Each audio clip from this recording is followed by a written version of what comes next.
cara ajaib, tunjukkan keyakinan kita dalam kondisi-kondisi yang ajaib, yang sulit. Justru saat itu Allah akan menunjukkan pertolongan-pertolongan yang ajaib. Kalau kondisinya biasa-biasa aja, maka Allah akan menolong kita juga biasa-biasa aja. Dan tipsnya, kadang-kadang kita harus nekat sedikit. Karena hanya dengan sedikit nekat, kita bisa belajar tawakal.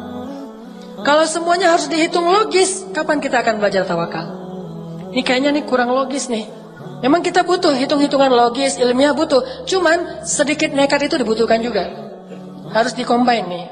Logika, iman, nekat. Logika, hitung-hitungan ilmiah. Iman, yang penting kita melakukannya tidak melanggar syariat. Nekat, disitulah bab tawakal. Kalau udah sesuai dengan hitungan-hitungan ilmiah, kemudian juga kita tidak melanggar hukum Allah, sedikit berspekulasi, dalam bahasa lain adalah nekat, di situ kita akan ngerasain the power of kepepet. Itu baru dapat power of kepepet.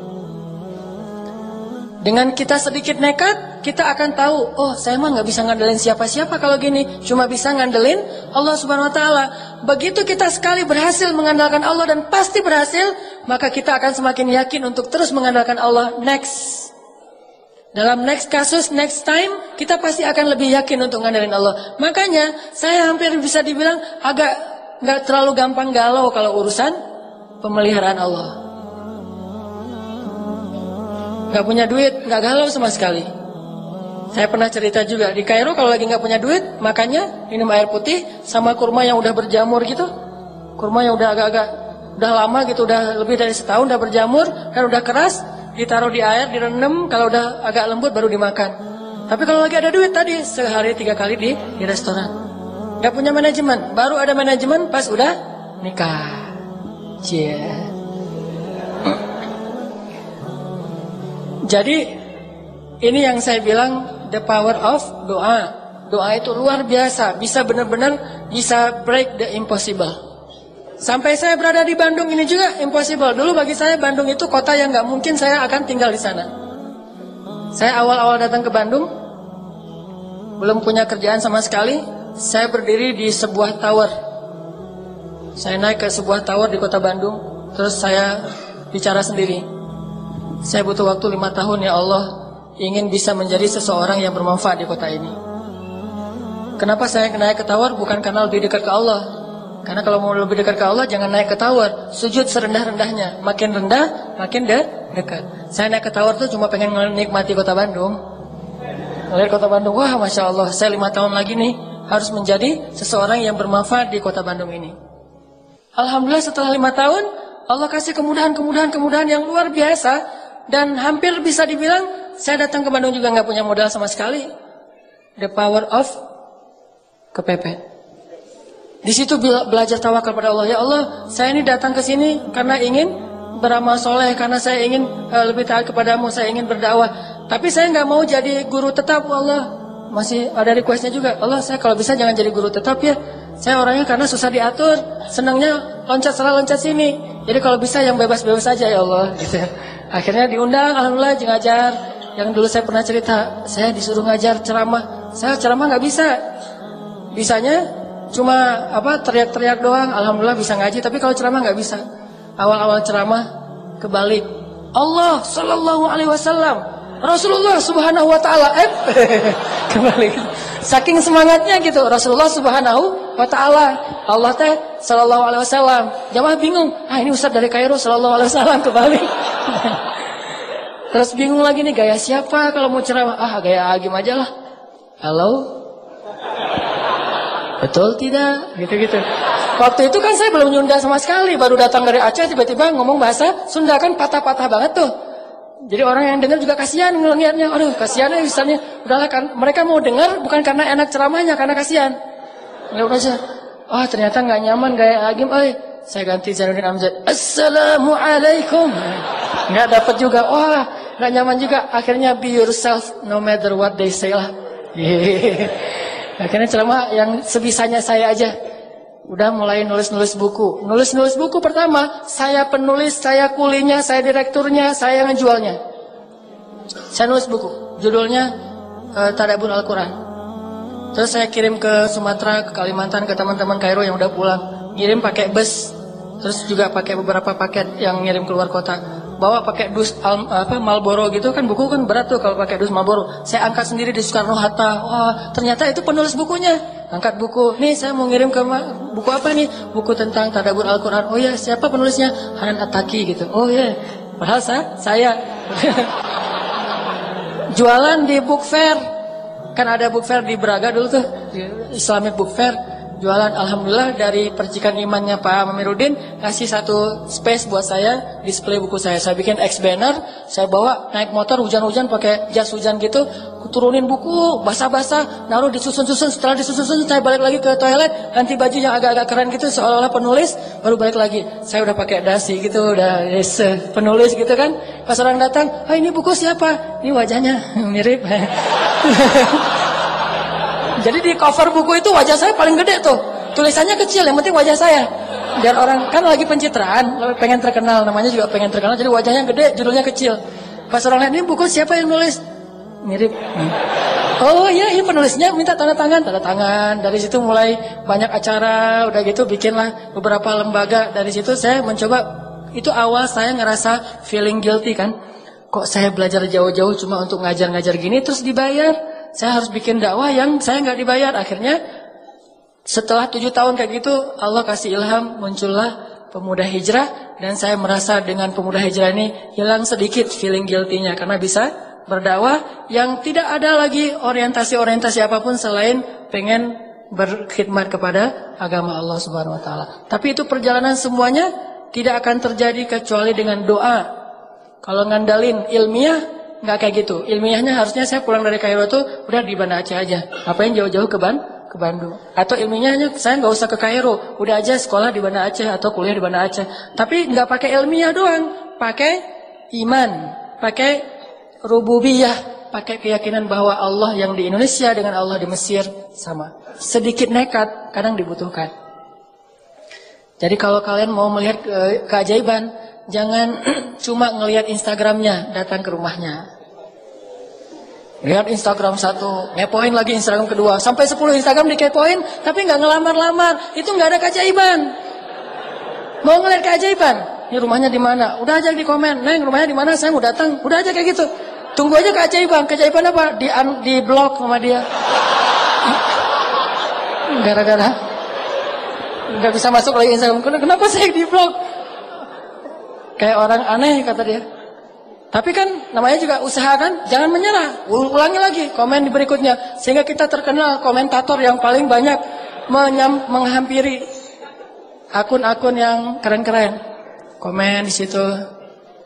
Sampai kalau perlu jangan setengah hati. Kecuali akhwat ya, kalau yang cewek mungkin banyak batasan. Ini yang di atas-atas sebetulnya nunggu keberanian teman-teman di bawah. Jangan. Jadi kalau nggak berani nekat itu berarti agak mentalnya tuh masih kurang. Harus berani nekat. Nekat berani apa? Berani ditolak, berani disuruh pulang, berani dimarahin, berani. Pokoknya datang aja. Ayahnya ini, kolonel, udah datang aja. Pas datang kirain siapa, ternyata ayahnya ketua geng motor misalnya. Wah nggak apa-apa, bawa Kiki Briges tuh. Wah, Ki, temenin Ki, kemana? Mau ngelamar. Kalau bawa saya, karena ayahnya ternyata ketua geng motor. Oh ya udah bawa sama Kiki. Ternyata Kiki juga pernah, tapi gagal misalnya. Gitu. Misalnya, ya Ki, enggak, ini contoh doang. Artinya, wah usaha aja, jangan setengah hati. Jadi baru disebut nekat itu kalau udah ngelakuin sesuatu, bukan nekat tapi cuma doa doang. Ya Allah, saya berharap bisa nikah tahun ini, tapi nggak nekat-nekat. Coba tunjukin dulu, karena nekat jadi tawakal. Nggak kenal, nggak apa-apa. Saking nekatnya, jauh kayaknya levelnya jauh banget nih. Kita orang biasa banget, dia mah bidadari banget. Seorang pengemis melamar bidadari. Wes. Jadi pengemis yang luar biasa nih. Kayak siapa? Julaibi. Pengemis melamar bidadari. Dah saya mah orang biasa, tapi saya punya Allah, datang aja. Kan kita nggak tahu kalau belum mencoba kan? You don't know if you don't try. Itu pakai aja sebagai bahasa nekat, tapi setelah itu bismillahirrahmanirrahim. Ya muqallibal qulub, wahai yang membolak-balikan hati. Udah segitu aja, Allah udah tahu lah keterusannya apa. Datang, ya Allah, Engkau yang memiliki hati orang-orang yang ada di dalam rumah ini. Ayahnya, ibunya, dia termasuk pembantu. Kadang-kadang pembantu itu bisa membuat orang terbolak-balik hatinya. Ayahnya masih bingung gitu, ibunya masih mikir-mikir, si Nengnya juga masih mikir-mikir. Pembantunya yang wah semangat. Pembantunya bilang, Neng, ibu teh udah sering ketemu anak laki-laki, tapi ini beda Neng. Pembantunya tuh cerewet, tapi cerewet yang positif. Ternyata si pembantunya tadi dibeliin cuangki sama kita. Ikhtiar yang maksimal. Pembantu juga bisa dimanfaatin, karena saya pernah memanfaatkan pembantu. Dan itu berhasil. Ikhtiarnya yang maksimal.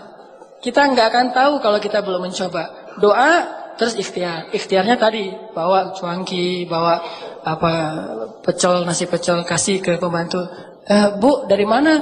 Saya dari Surabaya. Oh, saya bawain rawon buat ibu gitu ya. Bawain rawon. Masya Allah, ini anak baik banget. Dia akan bisa mempengaruhi keputusan yang ada di dalam rumah itu. Keputusan paling penting bisa dipengaruhi oleh suara seorang pembantu rumah tangga gara-gara sebungkus rawon.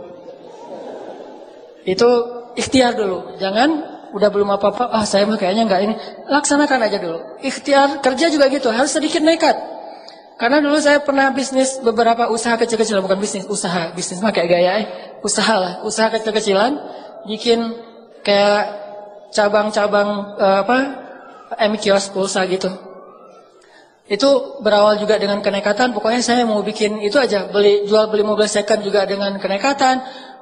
Properti kecil-kecilan cuma beli satu, benerin terus jual lagi. Semuanya lewat nekat, tapi tawakal sama Allah. Yang penting jangan bikin Allah kecewa. Itu aja. Kalau kita nggak bikin Allah kecewa, kita masih tetap bisa ngandelin Allah. Begitu kita ngecewain Allah, nggak bisa ngandelin apapun. Kalau kita mengandalkan Allah, maka Allah akan menggunakan segalanya untuk kebaikan kita. Kalau kita nggak bisa mengandalkan Allah, maka kita kehilangan segalanya. Sehingga ulama bilang, siapa yang mendapatkan Allah, dia mendapatkan segalanya. Siapa yang kehilangan Allah, dia kehilangan segalanya. Minta sama Allah. Wa idza sa'alaka 'ibadi 'anni fa inni qarib. Allah itu dekat sama hambanya. Ujibu da'watad da'i idza da'an. Aku mengijabah setiap permintaan orang-orang yang meminta kepadaku. Minta sama Allah. Ini semangat, motivasi untuk berdoa dan berikhtiar dengan bumbu sedikit nekat. Baru kita akan melihat keajaiban. Banyak sekali dari pengalaman hidup saya itu nekat memang bikin keajaiban. Tapi dengan tawakal. Baru kita mengerti arti tawakal kalau kita udah agak sedikit nekat. Terus tips yang kedua dari pengalaman hidup yang mungkin jadi sharing juga buat teman-teman, biar doa itu diijabah oleh Allah. Ini penting banget nih. Jangan pernah makan atau minum sesuatu yang Allah haramkan. Itu mutlak. Gimanapun kita teriak-teriak di depan pintu Ka'bah, kalau di dalam darah dan daging kita ini tumbuh atau mengalir makanan dan minuman yang Allah nggak ridhai, suara kita itu mute, mute, mute. Nggak kedengaran. Di telepon kita telepon Allah, tapi teleponnya di silent, gak kedengaran. Kenapa gak kedengaran? Soalnya kita pakai opsi silent tadi. Dan opsi silent itu gara-gara kita makan makanan yang haram atau syubhat. Jangan pernah menggadaikan doa-doa teman-teman dengan harta yang haram walaupun berlimpah. Jangan pernah menggadaikan. Karena kalau kita sudah sampai membuang kesempatan diijabah doa, kita gak bisa ngapa-ngapain lagi walaupun kita punya dunia dan seisinya. Nih kalau pilihan ya, ada pekerjaan tapi syubhat atau haram. Cuman resikonya Allah nggak mengijabah lagi doa kita. Atau kita nggak mengambil pekerjaan itu, cuman nggak dapat keuntungan besar, tapi Allah mengijabah doa-doa kita. Kalau saya sangat yakin nggak perlu istikharah, akan memilih yang penting Allah mengijabah doa saya. Urusan yang lain terserah. Kalau Allah mengijabah doa saya, mau coba Mau apa aja, minta sama Allah pemilik segalanya. Tabarakalladzi biyadihil mulk. Di tangan Allah segala kerajaan. Jadi jangan sampai Allah yang kita hilangkan. Jangan sampai kita kehilangan tali dengan Allah Subhanahu wa taala. Dan salah satu penghilang tali hubungan dengan Allah itu makanan dan minuman yang haram. Makanya Nabi pernah mengisahkan ada seorang laki-laki Yahudi melakukan perjalanan. Di tengah jalan dia ngelihat ada orang yang lagi makan babi guling, barbecue, harum gitu. Tapi makanannya babi. Laki-laki Yahudi tadi nyamperin, terus bilang, boleh nggak saya minta 1 potong ikan itu? Kata laki-laki Yahudi, boleh nggak saya minta? Atini hadas samak, beri saya sepotong dari ikan ini. Kata orang-orang, kamu kan penampilannya kayaknya orang Yahudi ya? Ya. Bukankah orang Yahudi itu dilarang makan babi? Emang. Terus kenapa kamu minta makanan ini? Kata dia, yang minta babi siapa? Kan saya minta ikan. Kata orang Yahudi. Tapi nunjuknya ke arah babi. Itu namanya hilah. Mencari-cari celah untuk mengubah hukum yang haram menjadi halal. Salah satunya dengan mengganti nama. Makanya Nabi bilang di dalam hadis, ada juga di Riyadhus Shalihin, janganlah kalian menamai khamr dengan karom. Karom itu mulia artinya, namanya keren. Jadi khamar itu tetap khamar, jangan dikasih nama yang keren-keren. Harganya 2 juta. Dari Itali. Keren lagi namanya tuh. Terus packagingnya bagus banget. Jangan kata Allah, kata Nabi, kenapa? Karena itu akan mengubah sesuatu yang haram menjadi sesuatu yang disukai, diminati, bangga orang dengannya. Sehingga dilarang menamakan sesuatu yang haram dengan nama yang baik. Begitu juga mengubah namanya menjadi nama seolah-olah dia halal. Orang Yahudi ini ngasih nama babi dengan kalimat samak, ikan. Atini hadas samak, beri saya ikan ini. Kata orang-orang, ini kan nggak boleh untuk kamu orang Yahudi. Emang saya minta babi, saya kan minta ikan. Tapi nunjuknya ke arah babi. Akhirnya nggak mau berdebat, dikasihlah sepotong makanan babi. Dia minum, dia makan, kemudian dia minum khamr. Udah selesai itu dia jalan. Jalan, dia jatuh di tengah perjalanan karena mabuk. Kemudian untanya hilang. Untanya membawa semua bekal-bekal dia. Terlunta-luntalah dia di tengah padang pasir. Ketika dia sadar, dia nggak punya apa-apa lagi. Waktu itu kemudian dia duduk, lalu dia berdoa kepada Allah, Rabbi. Sampai di situ aja. Nabi kemudian ngasih komen terhadap hadisnya. Jadi Nabi yang menyampaikan ceritanya, kemudian Nabi komen. Apa komen Nabi? Makaluhu haram, malbasuhu haram, mashrabuhu haram, fa anna yustajabu lidzalik? Makanannya haram, minumannya haram. Kemudian tempat tinggal pakaiannya haram. Bagaimana Allah akan mengijabah doa dia? Sehingga laki-laki itu mati di tengah padang pasir dalam keadaan terlunta-lunta. Datang lagi seorang sahabat namanya Sa'ad bin Abi Waqqas, datang kepada Rasulullah, "Ya Rasulullah, doakanlah saya supaya Allah mengijabah doa-doa saya. Karena saya berdoa itu Allah belum mengijabah saja. Saya mohon tawassul dari engkau ya Rasul, dengan wasilahmu semoga Allah mengijabah doa saya." Kata Nabi, "Ya Sa'ad, atib mat'amak." Wahai Sa'ad, bersihkanlah makananmu dari yang haram. Lalu Sa'ad kemudian membalikan semua keuntungan-keuntungan ribanya, dan dia tidak mau lagi makan riba sebagai seorang rentenir. Kemudian akhirnya dia berdoa lagi, dan sejak saat itu Sa'ad terkenal sebagai seorang ahli diijabah dalam doa. Karena meninggalkan usaha-usaha yang tidak Allah ridhoi. Jadi kalau mau melihat keajaiban dalam doa, jangan pernah masukkan makanan dan minuman yang haram ke dalam tubuh kita. Mending kita lapar daripada kita memakan sesuatu yang Allah haramkan. Kecuali darurat. Kalau darurat boleh. Kan kaidah fikihnya, ad-darurah tubihul mahzurah. Yang darurat itu membolehkan yang tidak boleh. Kita kelaparan di tengah hutan, gak ada makanan kecuali, maaf tadi babi misalnya, maka boleh kita makan babi. Tapi jangan digulai, di sate, di segala macam. Ada yang di dendeng gitu ya, disimpan. Ada yang sampai dikalengin. Buat apa? Buat nanti kalau lapar lagi. Enggak, makan darurat itu hanya untuk menghilangkan rasa lapar yang sangat. Kalau udah hilang rasa lapar yang sangat, udah agak nyaman, udah tinggalkan itu. Begitu juga dalam urusan yang lain. Kalau kita darurat banget, boleh menggunakan harta yang haram, tapi sebatas menghilangkan unsur darurat kita saja. Anak sakit, gak punya uang sama sekali, minjam ke teman-teman gak ada yang bisa nolong. Akhirnya terpaksa kita menggunakan sistem-sistem yang Allah gak ridhoi. Tapi sebatas untuk bisa membiayai pengobatan anak. Jangan hutangnya 1 miliar, padahal pengobatannya 10 juta. Kenapa ada 990 jutaan? Karena itu buat tambahan modal. Nah, ini bukan darurat namanya. Selama kita menjaga yang ini, Allah berjanji akan uji da'watad da'i. Aku akan mengijabah doa-doa kalian. Jangan pernah menggadaikan doa. Yang terakhir, kalau pengen doa kita diijabah oleh Allah, ijabahlah panggilan Allah.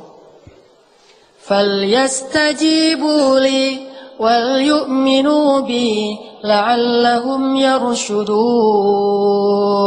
Penuhilah panggilan Allah dan berimanlah kepada Allah supaya kalian mendapat petunjuk. Jadi kalau kita mengijabah panggilan Allah, Allah mengijabah panggilan kita. Begitu Allah bilang, Allahu Akbar, Allahu Akbar, labbaika ya Rabbi. Ngomongnya gitu. Labbaika ya Rabbi, aku penuhi panggilanmu ya Allah. Datang buru-buru, wudu langsung datang ke masjid. Nanti begitu kita bilang, Allah ya Allah, labbaika ya abdi. Ada apa wahai hambaku? Allah buru-buru datang kepada kita. Seperti kita buru-buru datang kepada Allah, seperti itu juga Allah buru-buru datang kepada kita. Seperti kita berleha-leha atau menunda-nunda waktu untuk datang kepada Allah, seperti itu juga Allah menunda-nunda waktu untuk datang kepada kita ketika kita panggil. Ana inda dhanni abdi bi. Aku tergantung di mana hambaku. Falkuruni azkurkum. Ingatlah aku ingat kalian. Jadi jangan salahin Allah kalau doa kita belum diijabah juga. Mungkin kita ketika Allah panggil juga nggak gitu-gitu amat. Sehingga Allah juga akan mengimbangi gimana perlakuan kita kepada Allah. Kenapa kayak gitu? Biar dengan cara kayak gitu kita menjadi lebih taat kepada Allah. Sebetulnya nggak ngimbangin sih. Allah tetap Rahman dan Rahim, cuman dalam bab itu doang. Di sisi yang lain, Allah tuh ngasih nikmat kepada kita tuh nggak ngelihat kita soleh apa enggak. Terus aja dikasih nikmat kan? Kita membangkang ke Allah tetap dikasih hidup, dikasih bahagia, dikasih nafas dan seterusnya, tetap dikasih nikmat. Cuman dalam bab doa aja Allah mau ngimbangin kita. Jadi Allah tetap nggak akan zalim sama hambanya. Cuman dalam bab itu Allah nggak mau, kecuali melihat kita sungguh-sungguh kepada Allah. Begitu dengar, kadang-kadang, apalagi kadang-kadang kita datang ke masjidnya belum azan. Datang ke masjid untuk sholat subuh jam 11 malam. Udah langsung datang. Ngapain kamu jam 11 malam ke masjid? Pengen sholat subuh. Ini misalnya saking luar biasanya, kayak siapa? Sa'id Ibnul Musayyib. 30 tahun mendengar azan di dalam masjid, nggak pernah mendengar azan di luar masjid. Artinya sebelum azan udah masuk masjid. Kalau kita kayak gitu, Allah juga gitu. Kita baru mau angkat tangan, udah dikabulkan. Kok bisa gitu ya Allah? Kan kita datang ke masjid sebelum azan. Kayak Nabi tuh baru membatin doang dalam hati, udah Allah kabulkan. Belum juga ngomong, ya Allah, udah datang langsung. Ada miss call gitu. Wah, ditunggu ya. Nanti kita wawancara kerjaan. Belum juga berdoa, udah wawancara kerjaan. Belum juga ketemu ceweknya, tapi ceweknya yang nyamperin duluan. Ustadz, boleh nggak saya ta'arufan sama yang ikhwan yang itu? Oh, yang itu yang mana? Yang ini? Yang itu. Bukan ke sini, yang di belakang Ustadz. Oh, yang di belakang saya. Ya udah, nanti saya kenalin, kasih aja CV-nya. Ternyata yang nyamperin duluan, ceweknya ngasih CV duluan. Ini karena kita duluan datang kepada Allah sebelum Allah panggil. Udah sekali, begitu juga ya akhwat. Begitu Allah katakan, wahai hamba-hambaku, atau katakanlah kepada perempuan, tutuplah aurat-aurat mereka. Kalau kita ijabah panggilan Allah, Allah juga akan mengijabah panggilan kita. Sedikit nekat supaya belajar tawakal. Kemudian yang kedua, jangan campuri daging dan darah kita dengan makanan yang haram. Yang ketiga, ijabahlah panggilan Allah sehingga Allah mengijabah panggilan kita. Kalau udah bisa kayak gini, insya Allah teman-teman mudah dalam hidup. Mau kerjaan mudah, mau sekolah mudah, mau nikah muda, mau punya anak muda, ya Allah, ya Rabbi, ya Ilahi, andalkan Allah, jangan andalkan makhluk. Walaupun mustahil sekalipun, jangan kita membatasi yakin kita kepada Allah hanya dengan kata-kata mungkin dan mustahil. Kalau gitu Allah hanya akan ngasih kepada kita hal-hal yang mungkin. Kalau kita masih yakin kepada Allah terhadap hal yang mustahil, Allah ngasih kepada kita yang impossible. Tergantung gimana kita. Saya yakin kepada Allah akan maha penyembuh kalau sakitnya cuma flu. Minum obat flu atau obat sakit kepala. Allah fa'idha maritu fahuwa yashfin. Kalau saya sakit Allah maha penyembuh. Allah sembuhkan. Tapi begitu sakitnya parah, kita nggak yakin lagi sama Allah. Yakin kepada makhluk. Padahal makhluk mah nggak boleh kita yakini, hanya boleh kita ikhtiar. Ke dokter itu babnya ikhtiar, bukan bab iman. Nggak boleh beriman kepada dokter, beriman kepada obat, tapi ikhtiarnya kepada dokter dan obat sesuai dengan tuntunan Allah. Imannya kepada Allah, karena Allah bisa saja tidak menyembuhkan penyakit kita walaupun kita udah, bahkan dokter aja bisa sakit. Apalagi yakin kepada penggandaan uang. Sampai ada driver, salah satu driver Grab kalau nggak salah, ngomong,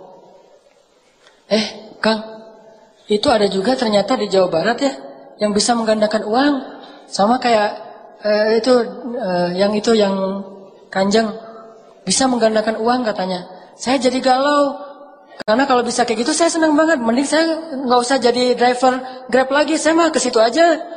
Lumayan saya ada uang 1 juta, siapa tahu bisa jadi 5 juta, kata dia. Saya bilang, Kang, itu dia yang menggandakan uang itu namanya bisnis apa, Kang? Bisnis jasa. Kalau dia bisa menggandakan uang, ngapain dia capek-capek bisnis jasa? Udah aja duit dia sendiri digandain, udah gitu nggak perlu lagi berusaha, nggak perlu lagi berikhtiar, nggak perlu lagi kerja, pakai mahar 5 juta, nanti digandain jadi 10 juta. Ngapain dia capek-capek kerja? Kalau dia bisa menggandakan uang sendiri, begitu dia ada uang 1.000, saya gandain ada uang 10.000, gandain kan gampang kan? Ngapain kerja lagi? Dia kerja karena dia nggak bisa menggandakan uang. Saya bilang, oh gitu Kang. Ini artinya saking kita lemahnya iman kepada Allah, sampai akhirnya kita melakukan hal-hal yang sebetulnya nggak logis sama sekali. Kalau kita yakin Allah bisa menggandakan uang, kayak kita yakin kepada sosok yang bisa menggandakan uang di dunia, harusnya kita datang ke Allah lebih sering. Ya, kenapa ada orang yang sangat terpelajar, educated, sampai doktor, terpengaruh juga dengan isu-isu kayak gini. Dia bawa berapa puluh miliar supaya digandain, akhirnya nggak balik sama sekali, kecuali sedikit. Kenapa kita nggak datang kepada Allah? Allah, saya pengen digandain nih duitnya, saya kasih deh untuk Palestina 1 juta. Kata Allah, perumpamaan orang yang berinfak di jalan Allah seperti menanam benih yang nanti ujung-ujungnya dikasih 700 kali lipat. Kenapa kita nggak yakin sih sama Allah yang menyatakan di dalam Al-Quran dengan benar sekali, Shadaqallahul Azim? Kenapa kita yakin kepada makhluk yang lagi-lagi terbukti bahwa itu bohong, tapi masih aja yakin? Udah di TV lagi rame-ramenya bahwa itu bohong. Kita ada juga di Jawa Barat tuh, saya pengen datang sana. Udah jelas di TV itu bohong, tapi ini mau didatangin gitu. Kenapa Allah yang maha benar kita nggak datengin? Ini kan agak-agak unik. Berarti kita belum benar-benar beriman kepada Allah. Walaupun kita selalu bilang, Shadaqallahul Azim. Kita bilang gitu. Apa artinya? Maha benar Allah. Tuh kan? Berarti kita nggak paham maknanya. Maha benar Allah dengan segala firman-Nya. Shadaqallah, maha benar Allah Al-Azim, yang maha agung. Maha benar Allah yang maha agung. Tapi berhubung Sari Tilawah sudah kayak gitu dari sejak dulu, maha benar Allah dengan segala firman-Nya. Udah ya kita ikutin aja. Semuanya pada amin, udah aja gitu. Saking gak memaknai lagi, ini apa sih maksud dari kalimat? Bahkan kita meyakini bahwa Shadaqallahul Azim itu bagian dari membaca Al-Quran. Seolah-olah kalau kita gak baca Shadaqallah setelah baca Al-Quran itu dosa. Kok kamu tutup Al-Quran gak Shadaqallah? Gitu kan? Shadaqallah dulu dong. Shadaqallah itu bukan bacaan Al-Quran. Shadaqallah itu kalimat iman, kalimat tasdik, bahwa kita membenarkan apa yang kita baca. Jadi inti dari Shadaqallah itu benar banget nih. Jadi anak kekinian mungkin bilangnya selain Shadaqallah, dzalikal kitabul la raiba fi. Wah, benar banget. Itu sama dengan Shadaqallahul Azim, cuma lebih utama kita pakai bahasa Al-Quran, Shadaqallahul Azim. Tapi artinya benar banget nih. Allah bilang, ya ayyuhalladzina amanu la ta'kulur riba. Wah, benar banget. Ya ayyuhalladzina amanu hal adullukum ala tijarah. Benar banget. Itu artinya sadaqallahul azim. Banyak orang baca sadaqallahul azim tapi nggak percaya sama ayatnya. Ayatnya mengatakan perumpamaan orang-orang yang berinfak di jalan Allah itu seperti orang yang menanam benih yang kemudian tumbuh menjadi 700 kali lipat. Sadaqallahul azim. Lewat kenceleng, disenyumin. Nggak dikasih, nggak dicelupin tuh koin. Kenapa disenyumin? Senyum kan sedekah. Jadi sedekah dia adalah senyum. Ini gara-gara nggak sadaqallahul azim dari hati, cuma dengan lisan. Jadi kita harusnya bilang sadaqallah itu bukan cuma di akhir bacaan, setiap ayat juga boleh bilang sadaqallahul azim dan enggak harus berirama, enggak waladdallin sadaqallah, enggak harus gitu. Kalau orang Arab baca sadaqallahul azim mah ulaika ala hudam min rabbihim wa ulaika humul muflihun. Sadaqallahul azim. Gitu. Itu kalimat pembenaran dari kita. Ini benar banget, ini benar banget. Akhirnya kita percaya. Apa yang Allah bilang benar banget, nggak ada yang salah. Rasulullah bilang, wa sadaqar rasul. Rasulullah benar. Sadaqallahu wa rasuluh. Benarlah Allah dan Rasulnya. Hadza ma wa'adana Allah. Ini yang dijanjikan Allah dan sadaqallahu wa rasuluh. Tapi kalau sadaqallah cuma ritual, begitu kita ikut musabaqah lupa sadaqallah nggak jadi juara. Soalnya lupa sadaqallah. Itu pengalaman di musabaqah. Sampai lebih parah lagi kalau kita di musabaqah saking nggak paham, kita pakai irama ngaji itu pakai irama musik orang Mesir. Namanya Ummu Kulsum. Itu kalau di Indonesia mirip seperti penyanyi pop Indonesia yang lagi ngehit. Misalnya sebutlah Agnes Monica. Agnes apa sih namanya? Agnes ya, Agnes Monica. Maaf ya, saya mah nggak pernah ngepoin yang gitu-gitu. Si Agnes Monica kan lagi ngehit tuh untuk cewek-cewek. Nah, Agnes Monica untuk Mesir namanya Ummu Kulsum, Umi Kalsum. Saya ngaji nih di Indonesia. Gitu ya. Oh kok bagus ngajinya Hanan? Ya ini pakai iramanya Umi Kalsum. Karena saya nggak tahu kalau Umi Kalsum itu iramanya lagu-lagu pop biasa. Ya Habibi, saya nyanyiin di dalam masjid. Artinya wahai kekasihku. Tapi nyanyinya di dalam masjid. Ifrah ya albi, berbahagialah wahai kekasihku. Sampai ada lagu kenapa engkau tidak menjawab panggilanku? Aku nggak punya pulsa, gitu kan ya dulu ya iklannya mah. Itu saya nyanyikan ketika musabaqah di dalam masjid, seolah-olah itu irama. Jadi kalau Ifrah ya albi, ya ayyuhalladzi, wah cocok nih. Ya habibi wa'alamu, cocok nih kayaknya dibawa dari irama musik ke irama Al-Quran. Saya yakin banget dulu waktu musabaqah di Indonesia. Begitu saya ke Mesir, yang pertama saya cari adalah kaset Ummu Kulsum. Ini saya harus cari kaset originalnya. Dulu kan kaset. Teman-teman gak tahu kaset ya? Maaf ya, beda generasi. Anak sekarang gak tahu kaset. Kaset itu sejenis CD tapi yang masih ada pitanya gitu. Gak ada zaman sekarang, maaf, baru lahir. Dan saya udah tua. Saya cari kaset originalnya Ummu Kulsum. Cari itu di toko buku Islam, tafsir, hadis. Cari kaset Ummu Kulsum. Saya tanya ke si yang penjualnya, Mang, ada kaset Ummu Kulsum nggak, Mang? Mang manggilnya. Terus orang Mesir, kaset siapa? Ummu Kulsum. Maksud kamu Ummu Kulsum anaknya Nabi? Enggak, kaset yang ya Habibi gitu-gitu saya nyanyi. Dia heran. Orang Mesir heran ya. Saya kan orangnya agak-agak polos gak jelas gitu kan. Terus dia heran, ngapain kamu cari kaset itu di sini? Ini kan toko buku Islam. Nah itu kan muslimah, emang muslimah. Terus kamu ngapain mau dengar lagu-lagu itu? Pengen belajar Al-Quran. Makin heran dia, belajar Al-Quran dengerin itu. Apa hubungannya ya? Dia jadi asa-asa ternyambung gitu kan. Kamu belajar Al-Quran pakai Ummu Kulsum, hubungannya apa ya kata dia? Ada aqua.